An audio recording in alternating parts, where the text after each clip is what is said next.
ಇದೇ ಲಾಸ್ಟು ಸಿದ್ದು ಅಂತೇಳಿ ಮತಸಿಂಡು ರಾಗಿಗೆ ಗೋಧಿಗೆ ಸಂಡಿ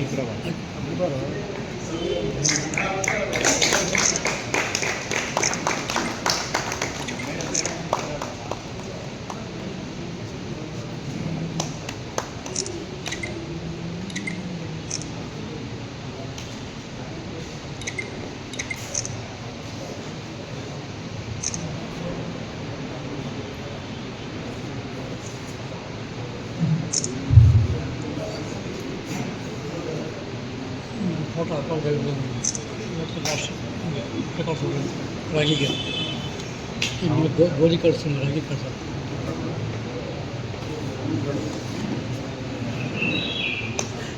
ಸಂಡೆ ಹೊತ್ತು ಪ್ರಕಾಶನ ಸಂಸ್ಥೆಯೊಂದನ್ನು ಸ್ಥಾಪಿಸಬೇಕು ಅಂತ ನಾನು ಪರಿಚಯ ಪ್ರಕಾಶನ ಅಂತ ಸ್ಥಾಪಿಸಿದೆ. ಅಂದರೆ ಪರಿಚಯ ಅಂತ ಯಾಕಿಟ್ಟೆ ಅನ್ನೋ ಒಂದು ಉದ್ದೇಶ, ಇಡೀ ಪುಸ್ತಕಗಳನ್ನ ಏನು ಮಕ್ಕಳಿಗೆ ಮತ್ತು ಯುವಕರಿಗೆ ಪ್ರತಿ ತಿಂಗಳು 2ನೇ ಮಂಗಳವಾರ ಓದಿನ ಹಾದಿ ಅಂತ ಒಂದು ಕಾರ್ಯಕ್ರಮ ನಡೆಯುತ್ತೆ. ಅಲ್ಲಿ ಓದುಗರೆಲ್ಲ ಬಂದು ಸೇರಿ ಸಾಹಿತಿಗಳ ಜೊತೆ ಒಂದಷ್ಟು ಸಂವಾದವನ್ನು ಮಾಡ್ತಕ್ಕಂಥದ್ದು ಈಗ ಒಂದು ತುಂಬ ಚೆನ್ನಾಗಿ ಅದು ನಡ್ಕೊಂಡು ಬರ್ತಿದೆ. ಹಾಗೆ ಪುಸ್ತಕ ಓದುವ ಅಭಿಯಾನ ಅಂತ ಹೇಳಿ ಇಡೀ ಮಂಡ್ಯ ಜಿಲ್ಲೆಯ ಶಾಲಾ ಕಾಲೇಜುಗಳಿಗೆ ಪುಸ್ತಕವನ್ನು ತಲುಪಿಸೋ ಕೆಲಸವನ್ನು, ಅಲ್ಲಿ ಏನಕ್ಕೆ ಪುಸ್ತಕವನ್ನು ಓದಬೇಕು ಅನ್ನೋ ಒಂದು ಸಂವಾದವನ್ನು ಮಾಡ್ತಕ್ಕಂಥಂಗೆ ಒಂದಷ್ಟು ಕಾರ್ಯಕ್ರಮಗಳನ್ನು ಚಟುವಟಿಕೆಗಳನ್ನು ಮಾಡ್ತೀನಿ. ಹಾಗೆ ಪುಸ್ತಕ ತಾಂಬೂಲ, ಪುಸ್ತಕ ಓದುವ ಅಭಿಯಾನ, ಏನು ಓದಿನ ಹಾದಿ ಏನಿದೆ, ಈ ಥರ ಒಂದಷ್ಟು ಚಟುವಟಿಕೆಗಳ ಮೂಲಕ ಮಂಡ್ಯದಲ್ಲಿ ಒಂದಷ್ಟು ಕೆಲಸಗಳನ್ನು ಮಾಡ್ತಾ ಬಂದಿದ್ದೀನಿ. ಮತ್ತು ಪಾಕೆಟ್ ಸ್ಟೋರೀಸ್ ಅಂತ ಏನು ಒಂದು ಪುಸ್ತಕ, ಒಂದು ಕತೆ, ಒಂದು ಪುಸ್ತಕ ಅಂತ ಹೇಳಿ ಮೊಬೈಲ್ ಸೈಜಿನಲ್ಲಿ ಪುಸ್ತಕವನ್ನು ಮಾಡಿದೆ. ಅದು ಇಡೀ ಕರ್ನಾಟಕದಲ್ಲಿ ಒಂದು ಸುದ್ದಿಯನ್ನು ಮಾಡಿತು. ಮತ್ತು ಅದು ಯುವ ಜನರನ್ನ, ವಿದ್ಯಾರ್ಥಿಗಳನ್ನ ತಲುಪಲಿಕ್ಕೆ ಆ ಪುಸ್ತಕವನ್ನು ನಾವು ಮಾಡಿದ್ದು. ಈ ಥರ ಒಂದಷ್ಟು ಚಟುವಟಿಕೆಗಳನ್ನು ಮತ್ತು ಮೊನ್ನೆ ಏನು ಇಂಗ್ಲೆಂಡ್ನಲ್ಲಿ ಖ್ಯಾತ ವೈದ್ಯ ಆಗಿರ್ತಕ್ಕಂಥ ಒಂದು ಸಾಹಿತಿ ಡಾಕ್ಟರ್ ಪ್ರೇಮಾಲಕರ್ ಅವರ ಒಡಲು ಮತ್ತು ಸೃಷ್ಟಿ ಅನ್ನೋ ಒಂದು ಪುಸ್ತಕವನ್ನು ಬಿಡುಗಡೆ ಮಾಡೋದು, ಅದು ತುಂಬ ಕರ್ನಾಟಕದಲ್ಲಿ ಮತ್ತು ಎಲ್ಲ ಕಡೆ ಸುದ್ದಿಯನ್ನು ಮಾಡ್ತಿದೆ. ಯಾಕಂದರೆ ಇಡೀ ಮಹಿಳೆಯರ ದೈಹಿಕ ಒಂದಷ್ಟು ಅಧ್ಯಯನ ಮಾಡಿ ಆ ಪುಸ್ತಕವನ್ನು ಏನು ಪ್ರೇಮಾಲಕರ್ ಮೇಡಮ್ ಅವರು ಬರ್ತಾರೆ. ಹೀಗೆ ಮಾಡ್ತಾ ಒಂದಷ್ಟು ಚಟುವಟಿಕೆಗಳನ್ನು, ಪುಸ್ತಕ ಪ್ರಕಟಣೆಯನ್ನು ಮಾಡ್ತಾ ಹೋಗುವಾಗ ನನಗನ್ನಿಸಿದ್ದು ಮಕ್ಕಳ ಸಾಹಿತ್ಯದಲ್ಲಿ ಒಂದಷ್ಟು ಕೆಲಸಗಳನ್ನ ಮಾಡಬೇಕು. ಏನು ಮಕ್ಕಳ ಪುಸ್ತಕಗಳನ್ನು ಮಾಡೋದು, ಅದ್ರ ಜೊತೆ ಇವತ್ತು ಸರ್ಕಾರ ಮತ್ತು ಸರ್ಕಾರೇತರ ಸಂಸ್ಥೆಗಳು ಮಕ್ಕಳ ಸಾಹಿತ್ಯಕ್ಕೆ ಅಷ್ಟೊಂದು ಪ್ರಾತಿನಿಧ್ಯವನ್ನು ಕೊಡ್ತಿಲ್ಲ ಅನ್ನೋದು ನಮ್ಮೆಲ್ಲರಿಗೂ ಗೊತ್ತಿದೆ. ಯಾಕಂದರೆ ಮಕ್ಕಳ ಸಾಹಿತ್ಯ ಹೇರಳವಾಗಿ ಎಲ್ಲರಿಗೂ, ಅಂದರೆ ಹೆಚ್ಚು ಪುಸ್ತಕಗಳು ಬರಬೇಕು ಮತ್ತು ಪುಸ್ತಕಗಳು ಬರ್ತಿದೆ ಕೂಡ, ಅದನ್ನು ತಲುಪಿಸೋ ಕೆಲಸ ಮಾಡಬೇಕು. ಮತ್ತು ಇಡೀ ರಾಜ್ಯದಲ್ಲಿ ಯಾರು ಬರೀತಾರೆ ಅವ್ರಿಗೆ ಒಂದು ಪ್ರೋತ್ಸಾಹವನ್ನು ಮಾಡಬೇಕು ಅಂತ ನಾನು ಅಂದ್ಕೊಂಡಾಗ 2025 ಮೇ ಅನಿಸುತ್ತೆ, ಅವಾಗ ಪುಸ್ತಕಗಳನ್ನು ಪರಿಚಯ ಮಕ್ಕಳ ಸಾಹಿತ್ಯ ಪ್ರಶಸ್ತಿ ಅಂತ ಕರೆ ಮಾಡೋಣ. 2024ನೇ ಸಾಲಲ್ಲಿ ಪುಸ್ತಕ ಪ್ರಕಟಣೆ ಆಗಿರಬೇಕು ಮತ್ತು ಅದು ಅನುವಾದ ಆಗಿರಬಾರ್ದು, ಕನ್ನಡದಲ್ಲೇ ಬರೆದಿರಬೇಕು. ಈ ಒಂದು ಸೂಚನೆಗಳನ್ನ ಕೊಟ್ಟು ನಾವು ಪುಸ್ತಕಗಳನ್ನು ಕರೆ ಮಾಡಬೇಕು. ಮಂಡ್ಯದ ಒಂದು ಪ್ರಕಾಶನ ಸಂಸ್ಥೆ ಹಿಂಗೆ ಮಕ್ಕಳ ಸಾಹಿತ್ಯದ ಬಗ್ಗೆ ಪ್ರಶಸ್ತಿಯನ್ನು ಕೊಡ್ತೀವಿ ಅಂತ ಕರೆ ಮಾಡಿದಾಗ ಸುಮಾರು 68 ಪುಸ್ತಕಗಳನ್ನು ಪ್ರತಿಷ್ಠಿತ ಒಂದಷ್ಟು ಪ್ರಕಾಶನ ಸಂಸ್ಥೆಗಳು ಮತ್ತು ಖ್ಯಾತ ಸಾಹಿತಿಗಳೆಲ್ಲ 68 ಪುಸ್ತಕಗಳನ್ನು ಕಳಿಸ್ಕೊಡ್ತಾರೆ. ನಮಗೆ ಹೌದಲ್ವಾ, ಒಂದು ಕರೆ ನೀಡಿದ ತಕ್ಷಣ ಇಷ್ಟೊಂದು ಪುಸ್ತಕಗಳು ಬಂತಲ್ಲ, ಮತ್ತು ತುಂಬ ದೊಡ್ಡ ದೊಡ್ಡ ಸಾಹಿತಿಗಳು ಮತ್ತು ದೊಡ್ಡ ದೊಡ್ಡ ಪ್ರಕಾಶನ ಸಂಸ್ಥೆಗಳು ಪ್ರಕಟಿಸಿರ್ತಕ್ಕಂಥ ಪುಸ್ತಕಗಳು ಬಂದಿದೆ ಅಂತ ನಮ್ಮ ಕೆಲಸಕ್ಕೆ ಒಂದು ಉತ್ಸಾಹ ಬರುತ್ತೆ. ಅದು ಬಂದು ಒಂದಷ್ಟು 68 ಪುಸ್ತಕಗಳನ್ನ ನಾವೇನು ಮಂಡ್ಯದಲ್ಲಿ ಒಂದು ಪ್ರಿಲಿಮಿನರಿ ಪ್ರಾಥಮಿಕ ಒಂದು ಟೀಮ್ ಮಾಡ್ಕೋತೀವಿ. ಅದರಲ್ಲಿ ನನ್ನ ಸ್ನೇಹಿತ ಮತ್ತು ಚಿತ್ರ ನಿರ್ದೇಶಕ ಏನು ವಿನಯ್ ಕುಮಾರ್ ಇದ್ದಾರೆ, ಅವರು ಮತ್ತು ಅರವಿಂದ್ ಪ್ರಭು, ಹಾಗೆ ನಾನು ಒಂದು ಟೀಮನ್ನು ಮಾಡಿಕೊಂಡು ಆ 68 ಪುಸ್ತಕದಲ್ಲಿ 20 ಪುಸ್ತಕಗಳನ್ನು ನಾವು ಅದನ್ನು ಓದಿ ಆಯ್ಕೆ ಮಾಡ್ತೀವಿ. 20 ಪುಸ್ತಕಗಳನ್ನು ಆಯ್ಕೆ ಮಾಡುವಾಗ ನಾವು ತೀರ್ಪುಗಾರರು ಯಾರಿದ್ದಾರೆ ಅಂತ ನೋಡಿದಾಗ ನಮಗೆ ಅವಧಿ ಮ್ಯಾಗಝಿನ್ ಸಂಪಾದಕ ನಾವು ಬಹುರೂಪಿ ಪ್ರಕಾಶನ ಸಂಸ್ಥೆಯನ್ನು ಸ್ಥಾಪನೆ ಮಾಡಿ ಇಡೀ ಕರ್ನಾಟಕದಲ್ಲಿ ಒಂದು ಮಕ್ಕಳ ಸಾಹಿತ್ಯಕ್ಕೆ ತುಂಬ ಬೆಂಬಲವನ್ನು ಕೊಡ್ತಿರ್ತಕ್ಕಂಥ, ಹಾಗೆ ತುಂಬ ಮಕ್ಕಳ ಸಾಹಿತ್ಯಗಳಿಗೆ ಶಿಬಿರಗಳನ್ನು ಮಾಡಿ, ಹಾಗೆ ಒಂದಷ್ಟು ಅನುವಾದಗಳನ್ನು ಮಾಡಿಸ್ತಾ ಇರ್ತಕ್ಕಂಥ ಏನು GN ಮೋಹನ್ ಸರ್ ಇದ್ದಾರೆ, ಅವರು ಒಂದು ತೀರ್ಪುಗಾರರಾಗಬೇಕು ಅಂತ ನಾನು ಅಂದ್ಕೊಂಡೆ. ಹಾಗೆ ಇನ್ನೊಬ್ರು ತೀರ್ಪುಗಾರರು ಯಾರು ಅಂತ ಅಂದಾಗ GN ಮೋಹನ್ ಸರೇ ನನಗೆ ಸಲಹೆಯನ್ನು ಕೊಡ್ತಾರೆ. ಏನು ಪ್ರಥಮ್ ಬುಕ್ಸ್ನ ಕನ್ನಡ ವಿಭಾಗದ ಸಂಪಾದಕರಾದಂತಹ ಹಾಗೆ ಸಾಹಿತಿಗಳಾದಂತಹ ಹೇಮಾ ಕುರ್ಸಾಪುರ್ ಅವರನ್ನ ತೀರ್ಪುಗಾರರು ಮಾಡೋಣ ಅಂತ ಹೇಳಿದಾಗ ನನಗೂ ತುಂಬ ಖುಷಿ ಆಗುತ್ತೆ. ಅವರಿಬ್ಬರನ್ನ ತೀರ್ಪುಗಾರರಾಗಿ ಮಾಡಿ ನಾವು 20 ಪುಸ್ತಕಗಳನ್ನ ಅವ್ರಿಗೆ ತಲುಪಿಸ್ತೀವಿ.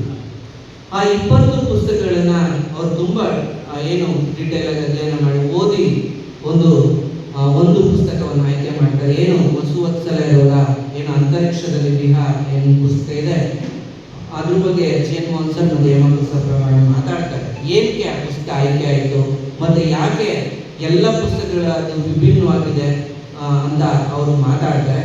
ನಂತರದಲ್ಲಿ ಅವ್ರು ಮಾತಾಡ್ತಾರೆ. ಹಾಗೆ GN ಮೋಹನ್ ಸರ್ ಮತ್ತು ಹೇಮಾ ಕುರ್ಸಾಪುರ್ ಅವರು ಒಂದಷ್ಟು ನನಗೆ ಸಲಹೆಯನ್ನು ಕೊಟ್ಟರು. ನಾನು ಅಂದ್ಕೊಂಡಿದ್ದೆ ಒಂದು ಪ್ರಶಸ್ತಿ, ಪರಿಚಯ ಮಕ್ಕಳ ಸಾಹಿತ್ಯ ಪ್ರಶಸ್ತಿ, ಅದಕ್ಕೆ 10,000 ನಗದು ಕೊಡ್ತೀವಿ, ಹಾಗೆ ಒಂದು ಪ್ರಶಸ್ತಿ ಅಂತ ಕೊಟ್ಟು ಒಂದು ಕಾರ್ಯಕ್ರಮ ಮಾಡ್ತೀವಿ ಅಂತ ಅಂದ್ಕೊಂಡಾಗ ಆಗ್ತದೆ.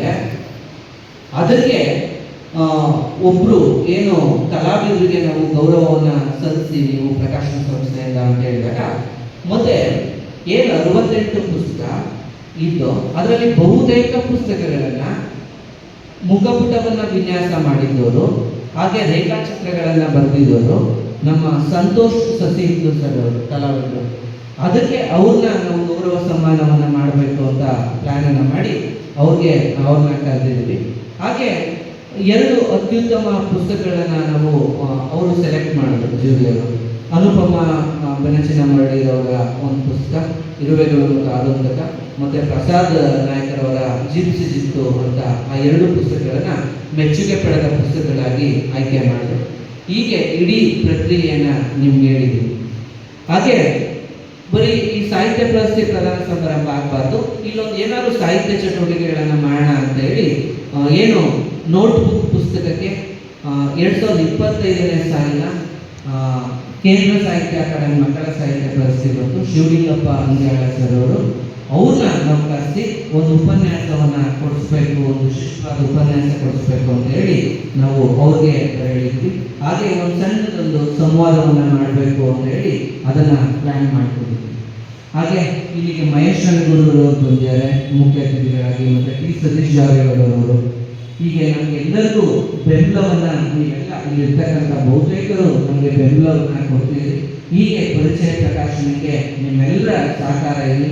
ಹೀಗೆ ಒಂದಷ್ಟು ಕೆಲಸಗಳನ್ನ ಮಾಡ್ತಾ ಹೋಗೋಣ ಅಂತ ಹೇಳಿ ನಾನು ಇಷ್ಟು ವಿರಮಿಸ್ತೀನಿ. ಮತ್ತೆ ಮುಖ್ಯವಾಗಿ ನಮ್ಮಂಥ ಯುವ ಜನರಿಗೆ ಹಾಗೆ ಎಷ್ಟೋ ಸಾವಿರಾರು ಜನರಿಗೆ ಬೆಂಬಲವನ್ನು ನೀಡ್ತಾ ಇರ್ತಕ್ಕಂಥ, ಹಾಗೆ ಒಂದು ವಿಶ್ವವಿದ್ಯಾನಿಲಯ ಹಾಗೆ ಸರ್ಕಾರ ಮಾಡ್ತಕ್ಕಂಥ ಕೆಲಸವನ್ನ ಒಂದು ಕರ್ನಾಟಕ ಸಂಘ ಮಾಡ್ತಿದೆ. ಅದರ ಮುಖ್ಯ ಅಧ್ಯಕ್ಷರು ಜಯಪ್ರಕಾಶ್ ಗೌಡರು ನಮ್ಮಂತವ್ರಿಗೆ ತುಂಬ ಬೆಂಬಲವನ್ನು ಕೊಡ್ತಾರೆ.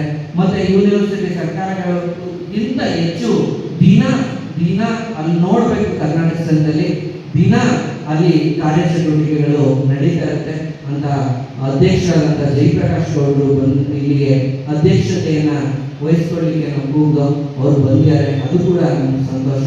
ಮತ್ತೆ ನಿಮ್ಮೆಲ್ಲರೂ ಸಹಕಾರ ಇರಲಿ ಅಂತ ಇಷ್ಟನ್ನು ಅಭಿನಂದಿಸಿ ಧನ್ಯವಾದ.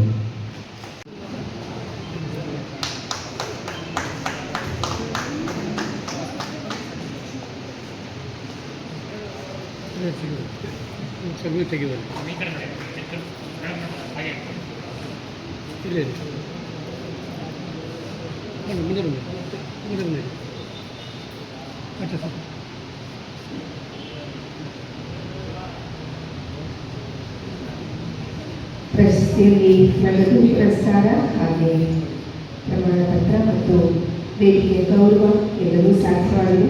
ವಸುವತ್ಸಲೆ ಅವರಿಗೆ ಅವರ ಲೇಖನಿಗೆ ಇನ್ನಷ್ಟು ಬಲ ತುಂಬಲಿ ಎನ್ನುವುದು ನಮ್ಮೆಲ್ಲರ ಆಶಯ. ಹಾಗೆ ಅವರು ಇನ್ನೂ ಅನೇಕಾನೇಕ ಪುಸ್ತಕಗಳನ್ನು ಅದರಲ್ಲೂ ಮಕ್ಕಳ ಸಾಹಿತ್ಯದಲ್ಲಿ ಬರೆಯುವರು ತುಂಬ ಕಡಿಮೆ ಆಗಿಬಿಟ್ಟಿದ್ದಾರೆ ಅನ್ನೋದೊಂದು ಮಾತಿದೆ. ಅದನ್ನು ನೀಗಿಸ್ತಾ ಇರುವ ಕೊರತೆಯನ್ನು ತುಂಬುವ ಶಕ್ತಿ ಅವರ ಕೈಯಲ್ಲಿ ಬರಲಿ, ಅವರ ಲೇಖನಿಗೆ ತುಂಬಲಿ ಎನ್ನುವುದು ನಮ್ಮೆಲ್ಲರ ಆಶಯ. ಹಾಗೆ ಪರಿಚಯ ಪ್ರಕಾಶನದ ಆಶಯ ಕೂಡ ಹೌದು. ಮತ್ತೊಮ್ಮೆ ಅಭಿನಂದನೆ. ಒಂದಕ್ಕೊಂದು ತುಂಬ ಅದ್ಭುತವಾಗಿ ಮೂಡಿ ಬರ್ತಾ ಇದೆ. ಇವತ್ತು ಈ ಪುಸ್ತಕ 2024ನೇ ಸಾಲಿನ ತೀರ್ಪುಗಾರರ ಮೆಚ್ಚುಗೆಗೆ ಪಾತ್ರವಾಗಿದೆ. ಅವರಿಗೆ ತೀರ್ಪುಗಾರರ ಮೆಚ್ಚುಗೆಯ ಈ ಗೌರವವನ್ನು ಸಲ್ಲಿಸಬೇಕು ಅಂತ ಹೇಳಿಕೊಡ್ತಾ ಇದ್ದೇನೆ. ಹಿಂದೆ ಬನ್ನಿ, ಇಲ್ಲಿಗೆ ಬನ್ನಿ, ಇಲ್ಲಿ ನಿಂತ್ಕೊಳ್ಳಿ ಸಾಕು. ಅವರು ಈ ಕಡೆ ಕೈ ಬಾಡ್ಲ ಬರುತ್ತೆ, ನಿಮ್ಮ ಕೈ ಆಡ್ಲ ಬರ್ತಾ ಇದೆ.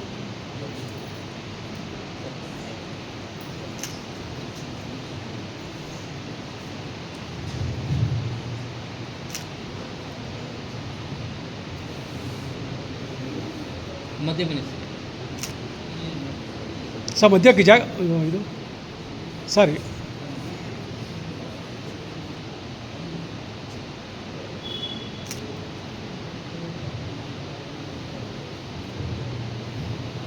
ತನ್ನ ಚಿತ್ರದ ಮೂಲಕ ಪ್ರಕಟಗೊಂಡಾಗ, ಅದರ ಚಿತ್ರದ ಮೂಲಕ ಅದರ ಆಕರ್ಷಣೆಯನ್ನು ಹೆಚ್ಚಿಸಿಕೊಂಡಾಗ ಮಕ್ಕಳಿಗೆ ಅದು ತುಂಬ ಚೆನ್ನಾಗಿ ಕಾಣಿಸುತ್ತೆ ಮತ್ತು ಅದನ್ನು ನೋಡಲಿಕ್ಕಾಗಿ ಎಲ್ಲರೂ ಕೂಡ ಆಸಕ್ತಿಯಿಂದ ಪುಸ್ತಕವನ್ನು ಕೊಂಡುಕೊಳ್ತಾರೆ. ಅಂತಹ ಒಂದು ಒಳ್ಳೆಯ ಕಲಾವಿದರಾಗಿ ನಮ್ಮ ನಡುವೆ ಇರುವಂತಹ ಸಂತೋಷ್ ಸಸಿಹಿತ್ತು ಅವರಿಗೆ ಗೌರವ ಸನ್ಮಾನ ವೇದಿಕೆಯಲ್ಲಿ ಮಾಡಿದ್ದಾರೆ.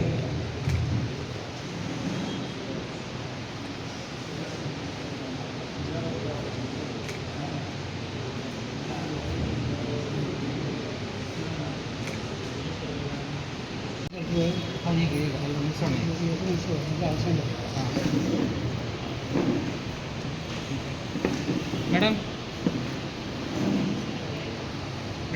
ಈ ಕಡೆ ಬಂದ್ಬಿಡಿ ಭವಾನಿ ಮೇಡಮ್, ಆ ಕಡೆ ಬನ್ನಿ, ಈಗ ಜಾಗ ಖಾಲಿ ಇದೆ, ಆ ಕಡೆ ಬನ್ನಿ.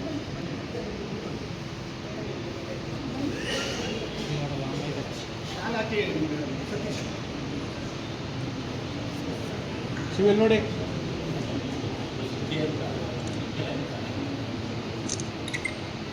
ಕಡೆ ನೋಡಿ, ಈ ಕಡೆ ನೋಡಿ.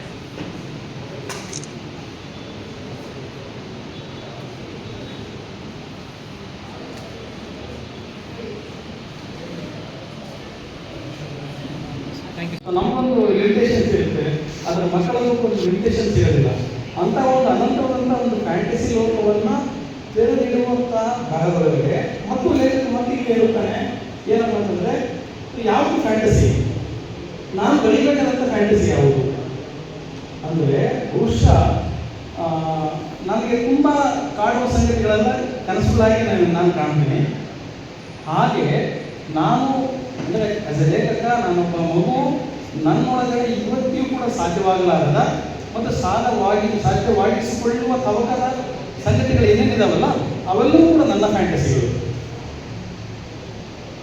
ತುಂಬ ಸಲ ನಾವೇನು ಮಾಡ್ತೀವಿ, ಯಾವುದು ನಮ್ಮ ಮಿತಿಗೆ, ನಮ್ಮ ವ್ಯಾಪ್ತಿಗೆ ದಕ್ಕಲಾಗುವಂಥ ಎಲ್ಲ ಸಂಗತಿಗಳನ್ನು ನಾನೊಬ್ಬ ಫ್ಯಾಂಟಸಿ ಸಂಗತಿಗಳನ್ನು ತರಬೇಕು ಅನ್ನೋ ಒಂದು ಇದರೊಳಗಡೆ ಈ ಥರದ ಸಂಗತಿಗಳನ್ನು ಕೂಡ ನಾವು ತರುವಂಥ ಪ್ರಯತ್ನವನ್ನು ನಾವು ಮಾಡ್ತೀವಿ. ಈ ಹೊಸ ಪ್ರವೇಶ ಆಗಬಹುದೇನೋ, ಆದರೆ ಅದರೊಳಗಡೆ ನಾನು ಹೇಳಲಿಕ್ಕೆ ಸಾಧ್ಯ ಆಗೋದಿಲ್ಲ.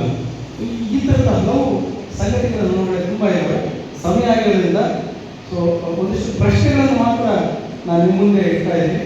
ಚರ್ಚೆಗೆ ಮತ್ತು ಸಂವಾದಕ್ಕೆ ದಾರಿ ಆಗಲಿ ಅಂತ ಹೇಳ್ತಾ ನಾನು ಮಾತು ಮುಗಿಸ್ತೇನೆ.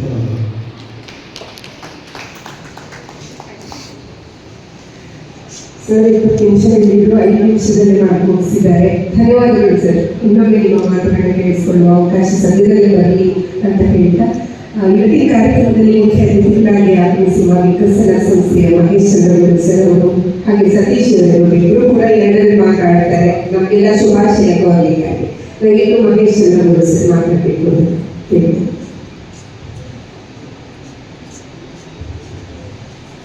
ಎಲ್ಲ ಮಕ್ಕಳ ಮನಸ್ಸಿನ ಪ್ರೀತಿಯ ಸಹೃದಯಗಳೇ ಹಾಗೂ ವೇದಿಕೆ ಮೇಲೆ ಉಪಸ್ಥಿತರಿರ್ತಕ್ಕಂಥ ಎಲ್ಲ ಆತ್ಮೀಯರಿಗೂ ನಮಸ್ಕಾರ. ಮಕ್ಕಳ ಸಾಹಿತ್ಯ ಬರೆಯೋದು ಅಥವಾ ಮಗು ಥರ ಇರೋದು ತುಂಬ ಕಷ್ಟ. ಮನುಷ್ಯ ಖುಷಿಯಾಗಿರಬೇಕು ಅಂದರೆ ಮಗುವಾಗೇ ಇರಬೇಕು. ನಾನು ಕೆಲವು ಟೈಮ್ ತರಬೇತಿಗಳು ಮಾಡ್ತಾ ಇರ್ತೀನಿ, ವ್ಯಕ್ತಿತ್ವ ತರಬೇತಿಯಲ್ಲಿ. ಅಲ್ಲಿ ಬಾಲ್ಯ ಮನೋಸನ್ನಿವೇಶ, ಆಲೋಚನಾ ಮನೋಸನ್ನಿವೇಶ, ಅಧಿಕಾರ ಮನೋಸನ್ನಿವೇಶ ಅಂತ ಬರುತ್ತೆ. ನಾನು ಕೇಳ್ತೀನಿ, ಅಲ್ಲಿ ಎಲ್ಲ ವಯಸ್ಸಲ್ಲಿ ಇರ್ತಾರೆ. ಬಾಲ್ಯ ಮನೋಸನ್ನಿವೇಶ ಎಷ್ಟು ಪರ್ಸೆಂಟ್ ಇರಬೇಕು ನಮ್ಮಲ್ಲಿ? ಸರ್ ದೊಡ್ಡವರಾಗಿ 10% ಇರಬೇಕು ಸರ್. ಆಲೋಚನಾ ಮನೋಸನ್ನಿವೇಶ ಇರಬೇಕು.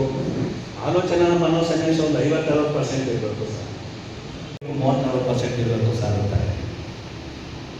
ಅಂದರೆ ನಮ್ಗೆ ಗೊತ್ತಿದ್ದು ನಾವೇನಾಗ್ತೀವಿ, ಹುಟ್ಟಿದಾಗ ನಾವು ಮಗು ಎಷ್ಟು ಮುಗ್ಧತೆ ಇರುತ್ತೆ, ಎಷ್ಟು ಪ್ರೀತಿ ಇರುತ್ತೆ, ಎಷ್ಟು ನಿಷ್ಕಲ್ಮಶತೆ ಇರುತ್ತೆ. ಬೆಳೀತಾ ನಾವು ಪ್ರಾಡಕ್ಟ್ ಆಗೋಗ್ತೀವಿ. ಇಂಜಿನಿಯರು, ಡಾಕ್ಟ್ರು, ಪೊಲಿಟಿಷಿಯನು, ಲೆಕ್ಚರರು, ಏನೋ ಅವನಲ್ಲಿ ಮನುಷ್ಯತ್ವನೇ ಇರಲ್ಲ. ಹಾಗಾಗಿ ಸಾಹಿತ್ಯ ಅನ್ನುವಂಥದ್ದೇ ಒಂದು ಮುಗ್ಧತೆ. ಎಲ್ಲಿ ಮುಗ್ಧತೆ ಇರುತ್ತೋ ಅಲ್ಲಿ ಎಲ್ಲವನ್ನ ಮೀರಿದಂಥ ಒಂದು ಆತ್ಮೀಯತೆ ಬೆಳೆಯುತ್ತೆ. ಯಾವುದೇ ಒಬ್ಬ ಸಾಹಿತ್ಯ ಅಥವಾ ಇನ್ನೊಬ್ಬರು ಯಾವುದೇ ಒಬ್ಬ ಡಾಕ್ಟರ್ ಆಗಲಿ, ಪೊಲಿಟಿಷಿಯನ್ಸ್ ಆಗಲಿ ಯಶಸ್ವಿ ಆಗಿದ್ದಾರೆ ಅಂದರೆ ಅವರಲ್ಲಿ ಆ ಬಾಲ್ಯ ಮನೋಸನ್ನಿವೇಶ ಇದ್ದರೆ ಅವರು ಯಶಸ್ವಿ ಆಗಿರ್ತಾರೆ. ಮೋಹನ್ ಸರ್ ಹೇಳಿದ್ರಲ್ಲ ಸರ್, ಸರ್ಕಾರ ಆಗಲಿ ಇನ್ನೊಂದಾಗಲಿ ಗಮನ ಹರಿಸಲ್ಲ ಅಂತ. ಯಾಕೆಂದರೆ ಅದರಲ್ಲಿ ಅಧಿಕಾರ ಮನೋಸನ್ನಿವೇಶ ಜಾಸ್ತಿ, ಬಾಲ್ಯ ಮನೋಸನ್ನಿವೇಶದ ಮನೋಭಾವನೆ ಇರೋಲ್ಲ. ಮತ್ತು ಮಕ್ಕಳನ್ನ ನಾವೇನು ನೋಡ್ತೀವಿ, ಇಂದಿನ ಮಕ್ಕಳು ಮುಂದಿನ ಪ್ರಜೆಗಳು ಅಂತೀವಿ. ನಮ್ಮಲ್ಲಿ ಇಲ್ಲ, ಅವ್ರ ಬಗ್ಗೆ ಗಮನ ನಡೆಸಲ್ಲ. ಏನೋ ತುಂಬ ಒತ್ತಾಯ ಮೇಲೆ ರೈಟ್ ಟು ಎಜುಕೇಷನ್ ಅಂತ ಬಂತು ಅನ್ನೋದು ಬಿಟ್ಟರೆ ಇಲ್ಲದೆ ನಮಗೆ ಶಿಕ್ಷಣವೇ ಇರ್ತಿಲ್ಲ ಹಳ್ಳಿನಲ್ಲಿ. ಹಾಗಾಗಿ ನಾನು ಹೇಳಿದೇನಂತ ಹೇಳಿದ್ರೆ, ನನ್ನ ಮನೋಭಾವ ಏನಂತ ಹೇಳಿದ್ರೆ, ನಮ್ಮಲ್ಲಿ ಆ ಮುಗ್ಧತೆ ಪ್ರೀತಿ ಇರಬೇಕು. ಆ ಮುಗ್ಧತೆ ಪ್ರೀತಿಯ ಭಾವದಿಂದ ಬರೆಯುವಾಗ ವಿಶೇಷವಾಗಿ ಯಾವುದೇ ಥರದ ಸಾಹಿತ್ಯ ಯಶಸ್ವಿ. ಅದರಲ್ಲೂ ವಿಶೇಷವಾಗಿ ಮಕ್ಕಳ ಸಾಹಿತ್ಯದ ಮೇಲೆ ಕೆಲಸ ಮಾಡಬೇಕು ಅಂತ ಹೇಳಿದ್ರೆ, ಅನ್ಲೆಸ್ ಅಂಟಿಲ್ ನಾವು ಮಗುವಾಗದೆ ಹೋದರೆ ನಾವು ನಮ್ಮ ಸಾಹಿತ್ಯ ಬರೆಯೋಕ್ಕೆ ಆಗಲ್ಲ. ಅದು ತಲುಪಲ್ಲ ಮಕ್ಕಳಿಗೆ. ಮಗು ಅಂದ ತಕ್ಷಣ ನಮಗೊಂದು ಬಯಸ್ ಇರುತ್ತೆ, ಅವ್ರ ಬರೀ ಏನೋ ಬೋಧನೆ ಮಾಡೋಕ್ಕೆ ಬರೀಬೇಕು ಅಂತ, ಅಥವಾ ಇನ್ನೊಂದು ಹೇಳೋಕ್ಕೆ ಬರೀಬೇಕು ಅಂತ ಇರುತ್ತೆ. ಮಗು ಎಷ್ಟು ಇರ್ತದೆ. ಯಾಕೆ ನಾನು ಮಕ್ಕಳೊಟ್ಟಿಗೆ ಕೆಲಸ ಮಾಡ್ತೀನಿ. ಒಂದು ಮಗುನ ಕೇಳಿದೆ, ಅದು ಕುಟುಂಬದಿಂದ ವಂಚಿತರಾದ ಮಕ್ಕಳು. ಒಂದು ಮಗು ಕೇಳಿದೆ, ಸುಮ್ಮನೆ ಅವ್ರ ಹತ್ರ ನಾನು ಯಾವುದೋ ಒಂದು ಪುಸ್ತಕ ಇರಬೇಕು ಅಂದ್ಕೊಂಡು. ಮಗು ನಿಮಗೆಲ್ಲ ಕನಸು ಬೀಳುತ್ತಾ, ನಿಮಗೆ ಏನು ಕನಸು ಬಿದ್ದಿತ್ತು ಇವತ್ತು ತಿಂಗಳಿಂದ ಇಲ್ಲ. ಒಂದು ಮಗು ಹೇಳಿದೆ, ಮಗು 7 ವರ್ಷ ಮಗು, 7 ವರ್ಷ ಮಗು, ಸರ್ ನಮಗೆ ಒಂದು ಒಳ್ಳೆ ಮನೆ ಕಟ್ಕೊಟ್ಟಿದ್ರಂತೆ. ಅವ್ರಿರೋದು ಒಂದು ಆಶ್ರಮ, ಒಂದು ಒಳ್ಳೆ ಮನೆ ಕಟ್ಕೊಟ್ಟಿದ್ರಂತೆ ಸರ್. ಬರೆಯುವಂಥವ್ರನ್ನ ಉಪೇಕ್ಷೆಯಿಂದ ನೋಡುವಂತಹ ಸಾಹಿತ್ಯಿಕ ವಲಯವೂ ಇದೆ. ಹಾಗೆ ಈತ ಮಕ್ಕಳಲ್ಲಿ ಅಂತ ಆತನನ್ನು ಬಹಳ ಹಗುರವಾಗಿ ಕಾಣುವಂಥ ಮನೋಭಾವ ಕೂಡ ಇದೆ. ಮತ್ತು ಮಕ್ಕಳ ಸಾಹಿತ್ಯ ಅಗಾಧವಾಗಿ ಬೆಳೆದಿದ್ರು ಕೂಡ ಎಲ್ಲ ಪ್ರಕಾರದಲ್ಲಿ ಅದರ ವಿಮರ್ಶೆ ಕೂಡ ಬರ್ತಾ ಇದೆ ಅಷ್ಟಾಗಿ. ಮಕ್ಕಳ ಸಾಹಿತ್ಯ ನೋಡಿ ಯಾವುದೇ ಪುರವಣಿಗಳನ್ನ ತೆಗೆದು ಮಕ್ಕಳ ಸಾಹಿತ್ಯ ಕೃತಿಗಳನ್ನ ಕುರಿತಾಗಿ ಬರುವಂತಹ ವಿಮರ್ಶೆಗಳು, ಪುಸ್ತಕ ಪರಿಚಯಗಳು ಬಹಳ ವಿರಳವಾಗಿದೆ. ಮತ್ತು ಮಕ್ಕಳ ಸಂಶೋಧನೆಯಂತೂ ಬಹಳ ಕ್ಷೀಣವಾಗಿದೆ. ಯಾಕೆಂದರೆ ನಾನು ಆ ವಿಷಯದ ಮೇಲೆ ಸಂಶೋಧನೆ ಗೊತ್ತಾಗಿದೆ. ಮಕ್ಕಳ ಸಾಹಿತ್ಯ ಸಂಶೋಧನಾ ಕೃತಿಗಳು ಅಥವಾ ಸಂಶೋಧನಾ ಪ್ರಬಂಧಗಳಂತ ಸಿಕ್ಕಿದ್ರೆ ಇವತ್ತು ಒಂದು 15-20 ಸಿಗಬಹುದು. ಹಾಗಾಗಿ ಸಂಶೋಧನೆಯೂ ಕೂಡ ಕನ್ನಡದಲ್ಲಿ ಕುಂಠಿತವಾಗಿದೆ. ಮತ್ತು ಈ ಮಕ್ಕಳಿಗೋಸ್ಕರ ಬರಿಗಾರುವಂಥ ಕೃತಿಗಳು ಇವತ್ತು ಮಕ್ಕಳಿಗೆ ಸಿಗ್ತಾ ಇದೆ. ಮಕ್ಕಳಿಗೆ ಮೊಬೈಲ್ ತುಂಬ ಸುಲಭವಾಗಿ ಸಿಗುವಷ್ಟು ಮಕ್ಕಳ ಕೃತಿಗಳು ಕೂಡ ಸಿಗ್ತಾ ಇಲ್ಲ. ನಾವು ವೇಸ್ಟಾಗಿ ಕೆಲಸ ಮಾಡ್ತಾ ಇರೋದ್ರಿಂದ ಮಕ್ಕಳಿಗೋಸ್ಕರ ಕೃತಿಗಳನ್ನ ಶಾಲಾ ಗ್ರಂಥಾಲಯ ಖರೀದಿ ಮಾಡಿ ಅಂತಂದರೆ ಜ್ಞಾನಪೀಠ ಪ್ರಶಸ್ತಿ ಪುರಸ್ಕೃತ ಕೃತಿಗಳನ್ನ ಖರೀದಿ ಮಾಡಿ ಅಂತ ಹೇಳಿದ್ರು ಕೂಡ ಇಲಾಖೆ ಅವರು ಖರೀದಿ ಮಾಡಿದ ಗ್ರಂಥಾಲಯಕ್ಕೆ ಖರೀದಿ ಮಾಡಿದ ಪುಸ್ತಕಗಳು ಹೇಗಿದ್ದು ಅಂದರೆ ಜ್ಞಾನಪೀಠ ಪ್ರಶಸ್ತಿ ಪುರಸ್ಕೃತರು ಅಂತೇಳಿ ಕಂಬಾರರ GK ಮಾಸ್ತರರ ಪ್ರಣಯ ಪ್ರಸಂಗ ಆಯಿತು. ಆ ಪ್ರಾಥಮಿಕ ಶಾಲೆ ಮಕ್ಕಳುಗಳು ಅಂಥ ಕೃತಿಯನ್ನು ಏನು ಅರ್ಥ ಮಾಡ್ಕೊತಾರೆ. ಕಾರ್ನಾಡರ ನಾಗಮಂಡಲ ಇತ್ತು, ಅಂತಹ ನಾಟಕ ಕೃತಿಯನ್ನು ಓದಿ ಅವರು ಏನು ಅರ್ಥ ಮಾಡ್ಕೊಳ್ತಾರೆ. ಮಕ್ಕಳಿಗೆ ಮಕ್ಕಳ ಭಾಷೆಯ, ಮಕ್ಕಳ ಮನೋಮಟ್ಟಕ್ಕಿರುವಂತಹ ಮತ್ತು ಮಕ್ಕಳ ಭಾವವನ್ನೇ ಒಳಗೊಂಡಿರುವಂತಹ ಸಾಹಿತ್ಯ ಕೃತಿಗಳನ್ನು ನಾವು ಅವರಿಗೆ ಸಿಗುವ ಹಾಗೆ ಮಾಡಬೇಕಾಗಿದೆ. ಮತ್ತು ಮಕ್ಕಳಿಗೋಸ್ಕರ ಬರೀತಾ ಇರುವಂತಹ ಸಾಹಿತಿಗಳಿಗೆ ಉತ್ತೇಜನ ಕೊಡುವಂಥದ್ದು ಅಕಾಡೆಮಿ ಒಂದು ಕೊಡ್ತಾ ಇದೆ, ಸಾಹಿತ್ಯ ಅಕಾಡೆಮಿ ಮತ್ತು ಬಾಲ ವಿಕಾಸ ಅಕಾಡೆಮಿ ಕೊಡ್ತಾ ಇದೆ. ಕರ್ನಾಟಕ ಸಂಘ, ಶಿವಮೊಗ್ಗದ ಕರ್ನಾಟಕ ಸಂಘ ನಿರಂತರವಾಗಿ ಮಕ್ಕಳ ಸಾಹಿತ್ಯವನ್ನು ಪ್ರೋತ್ಸಾಹಿಸುವುದಕ್ಕೆ ಪ್ರಶಸ್ತಿ ಕೊಡ್ತಾ ಇದೆ. ಇತ್ತೀಚೆಗೆ ಒಂಬಡ ಪ್ರತಿಷ್ಠಾನವರು ಕೂಡ ಮಾಡ್ತಾ ಇದ್ರು. ಅದನ್ನ ಬಿಟ್ಟರೆ ನಿಯಮಿತವಾಗಿ ಮಕ್ಕಳ ಸಾಹಿತ್ಯಕ್ಕೆ ಉತ್ತೇಜನ ಕೊಡುವಂತಹ ಈ ಪ್ರಶಸ್ತಿಗಳು ಕೂಡ ಕೊರತೆ ಇದೆ. ಅಂತಹ ಕಾಲಘಟ್ಟದಲ್ಲಿ ನಮ್ಮ ಶಿವಕುಮಾರ ಆರಾಧ್ಯ ಪರಿಚಯ ಪ್ರಕಾಶನದ ವತಿಯಿಂದ ಏಕೆಂದರೆ ಅವರು ಪ್ರಶಸ್ತಿ ಆರಂಭ ಮಾಡಿದ ಸಂದರ್ಭದಲ್ಲಿ ನನ್ನೊಟ್ಟಿಗೆ ಒಂದಷ್ಟು ಚರ್ಚೆ ಮಾಡಿದ. ಒಂದು ಪ್ರಕಾರದ ಕೃತಿಗಳು ಅಂತ ಕರಿಬೇಡಪ್ಪ, ಒಟ್ಟು ಮಕ್ಕಳ ಸಾಹಿತ್ಯದ ಎಲ್ಲ ಪ್ರಕಾರದ ಕೃತಿಗಳನ್ನು ಕರಿ. ಆಗ ತೀರ್ಪುಗಾರರು ಯಾವ ಪ್ರಕಾರದ ಕೃತಿಗಳಿಗೆ ಅವರು ಒತ್ತು ಕೊಟ್ಟು ಆಯ್ಕೆ ಮಾಡ್ತಾರೆ ಅದನ್ನು ನಾವು ಸ್ವೀಕರಿಸೋಣ ಅಂತೇಳಿ. ಹಾಗಾಗಿ ಇವತ್ತು ವಸು ಹುತ್ತಳ್ಳಿ ಅವರು ಈ ಪ್ರಶಸ್ತಿಗೆ ಬಾಧ್ಯರಾಗಿದ್ದಾರೆ. ಅವರಿಗೆ ಅಭಿನಂದನೆಗಳು. ಏಕೆಂದರೆ ಈ ಕನ್ನಡದಲ್ಲಿ ಮಕ್ಕಳ ಸಾಹಿತ್ಯವನ್ನು ವಿಶೇಷವಾಗಿ ಸಮೃದ್ಧವಾಗಿ ಬೆಳೆಸಿದಂಥವರು ಶಿಕ್ಷಕ ವೃಂದದವರೇ. ಬಹುಶಃ ಯಾರಾದರೂ PhD ಮಾಡುವಂಥವ್ರ ಮುಂದೆ ಮಕ್ಕಳ ಸಾಹಿತ್ಯದಲ್ಲಿ ಶಿಕ್ಷಕರ ಪಾತ್ರ ಅಥವಾ ಶಿಕ್ಷಕರ ಕೊಡುಗೆ, ಈಗ ನಮ್ಮ ಶಿವಲಿಂಗಪುರ ಇರ್ಬೋದು, ನಾವಿರ್ಬೋದು. ಯಾಕೆ ನಾನು ಕೂಡ ಕೂಗಿಲೆ ಮತ್ತು ಗಾಳಿಪಟ ಅಂತ 2 ಮಕ್ಕಳ ಕವನ ಸಂಕಲನಗಳನ್ನು ಕೂಡ ಪ್ರಕಟ ಮಾಡುವಂಥವನ್ನ. ಆದ್ದರಿಂದ ಹೆಚ್ಚು ಶಿಕ್ಷಕರು ಮಕ್ಕಳ ಸಾಹಿತ್ಯವನ್ನು ಬೆಳೆಸಿದ್ದಾರೆ. ಬಟ್ ಇತ್ತೀಚಿನ ದಿನಮಾನಗಳಲ್ಲಿ ಆ ಥರದ ಶಿಕ್ಷಕರನ್ನ ಮಕ್ಕಳಿಗೋಸ್ಕರ ಬರೆಯುವಂಥದ್ದಕ್ಕೆ ಹೆಚ್ಚು ಮಕ್ಕಳ ಒಳನಾಟ ಶಿಕ್ಷಕರಿಗಿರುತ್ತೆ. ಹಾಗಾಗಿ ಅವರು ಬರೀಬೇಕಾಗಿದೆ. ಮತ್ತು ಭಾಳ ಕನ್ನಡದಲ್ಲಿ, ಕೊನೆಯ ಮಾತು, ಭಾಳ ಕನ್ನಡದಲ್ಲಿ ನಾನು ತುಂಬ ಸೂಕ್ಷ್ಮವಾಗಿ ಗಮನಿಸಿದಂಗೆ ಮಕ್ಕಳನ್ನ ಹೆತ್ತು ಒತ್ತು ಆಡಿಸಿ ಪಾಲನೆ ಪೋಷಣೆ ಮಾಡುವುದರಲ್ಲಿ ಸಿಂಹಪಾಲು ತಾಯಂದಿರ ಪಾತ್ರ ಬಹಳ ಮುಖ್ಯ. ಮಹಿಳೆಯರ ಪಾತ್ರ ಬಹಳ ದೊಡ್ಡದಾಗಿದೆ. ಇಡೀ ನೀವು 1.5 ಶತಮಾನದ ಮಕ್ಕಳ ಸಾಹಿತ್ಯವನ್ನು ನೋಡಿದ್ರೆ ಗುಜರಾತ್ನವ್ರನ್ನ ರೇಖಾಚಿತ್ರಗಳ ಮೂಲಕ ಬಹಳ ವರ್ಷಗಳಿಂದ ನಾನು ನೋಡ್ತಾ ಇದ್ದೀನಿ. ಆದರೆ ಇವತ್ತು ನೇರು ಅವರನ್ನ ನೋಡಿದಾಗ, ಹಾಗೆ ನಮ್ಮ ಶಿವಲಿಂಗಪ್ಪ ಅಂದಿಗಾರ ಬಳ್ಳಾರಿಯವರನ್ನ ಪ್ರಶಸ್ತಿ ಬಂದಾಗ ಭೇಟಿ ಮಾಡಿದ್ರು. ಇವತ್ತು ಅವ್ರನ್ನ ನೋಡಿದಾಗಾಯಿತು. ಸಚಿನಿಗೂ ಹೆಸರುಗಳನ್ನು ಕೇಳ್ತಾ ಇದ್ದೆ. ಉಳಿದವರನ್ನು ನಿಲಯದ ಕಲಾವಿದರು, ಆದರೆ ಎಲ್ಲರೂ ಒಟ್ಟಿಗೆ ಪರಿಚಯ ಮಾಡಿಕೊಡ್ತಕ್ಕಂಥ ಕೆಲಸವನ್ನು ಶಿವಕುಮಾರ್ ಮಾಡಿದ್ದಾನೆ. ಅದಕ್ಕೆ ಅವ್ರಿಗೆ ಅಭಿನಂದಿಸ್ತಾರೆ. ಆದರೆ ಈ ಸಂದರ್ಭದಲ್ಲಿ 2 ಮಾತುಗಳನ್ನು ನಾನು ಆಡ್ತೇನೆ. ಅಭಿಪ್ರಾಯ ದಯವಿಟ್ಟು ತಿಳ್ಕೊಳ್ತೀನಿ. ನಾವೆಲ್ಲ ಔಚಿತ್ಯ ಪ್ರಜ್ಞೆಯನ್ನು ಕಳ್ಕೊಂಡ್ಬಿಟ್ಟಿದ್ದೀವಿ ಅಂತ ಒಂದು ಸಮಾರಂಭವನ್ನು ಏರ್ಪಡಿಸುವಾಗ ದಯವಿಟ್ಟು ತಿಳ್ಕೋಬಾರ್ದು. ಎಷ್ಟು ಗಂಟೆಯಲ್ಲಿ ನಾವು ಆಯೋಜಿಸಬೇಕು, ಅದರಲ್ಲಿ ಏನೇನು ಇರಬೇಕು ಅನ್ನೋದನ್ನು ಮೊದಲು ಡಿಸ್ಕಸ್ ಮಾಡಿಕೊಡ್ಬೇಕು. ಇವತ್ತು ನಮ್ಮ ತಾತ ಮುತ್ತಾತಂದ್ರ ಕಾಲದಲ್ಲಿ ರಾತ್ರಿ 10 ಗಂಟೆಗೆ ಶುರುವಾದ ನಾಟಕ ಬೆಳಗ್ಗೆ 6 ಗಂಟೆ 7 ಗಂಟೆವರೆಗೂ ನಡೀತಾರೆ. ಅಥವಾ ಹರಿಕತೆ ಶುರುವಾದರೆ ಬೆಳಗಾನ ಹರಿಕತೆ ಕೇಳ್ತಾ ಇದೆ. ಯಕ್ಷಗಾನದ ಮಟ್ಟಿಗೆ ಸುದೀರ್ಘ ಅರ್ಥ ಆಗಿದೆ. ಇಡೀ ರಾತ್ರಿ ಯಕ್ಷಗಾನ ಕೇಳ್ತಾ ಇದ್ದೀವಿ. ಇವತ್ತು ಆ ಸ್ಥಿತಿ ಇದೆಯಾ? 1 ಗಂಟೆ ಕಳಿಸಿದ್ದೀವಿ, ಅದು ಜಾಸ್ತಿ ಆಯಿತು ಅಂತಾರೆ. ಅಂಥ ಒಂದು ಪರಿಸರದೊಳಗೆ ನಾವು ಒಂದು ಕಾರ್ಯಕ್ರಮ ರೂಪಿಸುವಾಗ ನಮ್ಮ ಪ್ರೇಕ್ಷಕರು ಮಾನಸಿಕವಾಗಿ ಎಷ್ಟು ಮಟ್ಟಿಗೆ ಸಿದ್ಧರಿದ್ದಾರೆ ಅಷ್ಟಕ್ಕೆ ಮಾತ್ರ ಅನೌನ್ಸ್ ಮಾಡ್ತೀವಿ.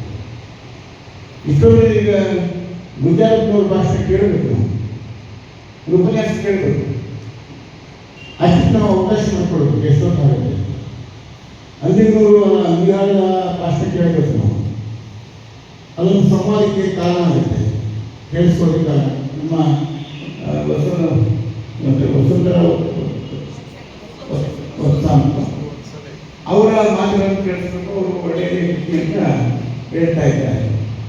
ಆಮೇಲೆ ಬಹಳ ಮುಖ್ಯವಾಗಿ ನಮಗೆ ಸಾಹಿತ್ಯಕ್ಕಿಂತ ಹೆಚ್ಚಾಗಿ ಈ ರೇಖಾಚಿತ್ರಗಳ ಬಗ್ಗೆ, ಚಿತ್ರಗಳ ಬಗ್ಗೆ ನಾವು ಮಾಡಬೇಕಾಗ್ತದೆ. ಯಾಕೆಂದರೆ ಒಂದು ಸಾವಿರ ಪುಟ ಹೇಳುವ ಕಥೆಯನ್ನು ಒಂದು ರೇಖಾಚಿತ್ರ ಹೇಳ್ಬಿಡ್ತೀವಿ. ಅದು ಹೇಗೆ ಅವರಿಗೆ ಹೊಳೆಯುತ್ತೆ ಅನ್ನುವಂಥ ಒಂದು ಕುತೂಹಲ ನಮಗೆ. ಅಂಥ ಒಂದು ಸಂದರ್ಭದಲ್ಲಿ ಇಷ್ಟೊಂದು ವಿಷಯಗಳನ್ನು ತುರ್ಕೋದಿದೆಯಲ್ಲ, ಎಷ್ಟು ಮಟ್ಟಿಗೆ ನಾವು ತಡ್ಕೊಳ್ತೀವಿ ಅನ್ನೋದನ್ನು ಯೋಚನೆ ಮಾಡಬೇಕಾಗುತ್ತೆ. ಅದನ್ನೇ ಔಚಿತ್ಯ ಪ್ರಜ್ಞೆಯು ಕಾವ್ಯ ಮೀಮಾಂಸೆ ಒಳಗೆ ಅದು ಬರ್ತದೆ. ಔಚಿತ್ಯ ಪ್ರಜ್ಞೆ ಅನ್ನುವಂಥದ್ದು ಒಂದು ಭಾಗ ಇರ್ತದೆ, ಅನುಭವ. ಎರಡನೇದಾಗಿ ಏನಂದರೆ, ಈ ಹಲವಾರು ಸಂದರ್ಭಗಳಲ್ಲಿ ಈ ಶಬ್ದಗಳು ಎಷ್ಟೋ ಸಂದರ್ಭದಲ್ಲಿ ಅರ್ಥಗಳನ್ನು ಕಳ್ಕೊಂಡು ಹೊಸ ಅರ್ಥಗಳನ್ನು ಸೃಷ್ಟಿಯಾಗುತ್ತವೆ. ಎಷ್ಟೋ ಸಂದರ್ಭದಲ್ಲಿ ವ್ಯಕ್ತಿಗಳು ಅವು ಕಾಲಾನುಕ್ರಮದಲ್ಲಿ ಅವರು ಪಕ್ಕಕ್ಕೆ ಸರಿದು ಹೊಸ ವ್ಯಕ್ತಿಗಳಿಗೆ ಆಗಮನ, ಹೊಸ ಅವಕಾಶಗಳನ್ನು ಸೃಷ್ಟಿ ಮಾಡ್ತಾರೆ. ಇತ್ತೀಚಿನ ದಿನಗಳಲ್ಲಿ ಕಷ್ಟ ಯಾರು ಅಂತಂದರೆ ಈ ಅಧ್ಯಕ್ಷರಿದೆಯಲ್ಲ, ಈ ಅಧ್ಯಕ್ಷರ ಸ್ಥಾನಮಾನ ಸಂಪೂರ್ಣವಾಗಿ ಕಡೆ ಆಗಬೇಕು. ಅವ್ರು ಕೇಳಿದ್ರೆ ಅಧ್ಯಕ್ಷರಿಗೆ ಯಾಕೆ ಆಗ್ತಾರೆ? ಅಧ್ಯಕ್ಷತೆ ಅಂತಂದ್ರೆ ಅವ್ರು ನಿರ್ದೇಶಿಸ್ತಕ್ಕಂಥ ಸಭೆಯ ನಿರ್ದೇಶಕರಿಗೆ ಮಾತಾಡಿ ನೀವು ಸಾಕು, ಇಷ್ಟು ಜಾಸ್ತಿ ಆಯಿತು, ಇಷ್ಟು ಕಡಿಮೆ ಆಯಿತು. ಈಗ ಆ ಎಲ್ಲ ಅಧಿಕಾರವನ್ನು ಯಾರು ತೊಗೊಂಡಿರ್ತಾರೆ? ನಿರೂಪಕರು ತೊಗೊಂಡಿರ್ತಾರೆ. ಇವ್ರು ಸುಮ್ಮನೆ ಕೂತಿರ್ಬೇಕು ಟ್ರೈನಿಂಗ್ ಸೆಂಟರ್.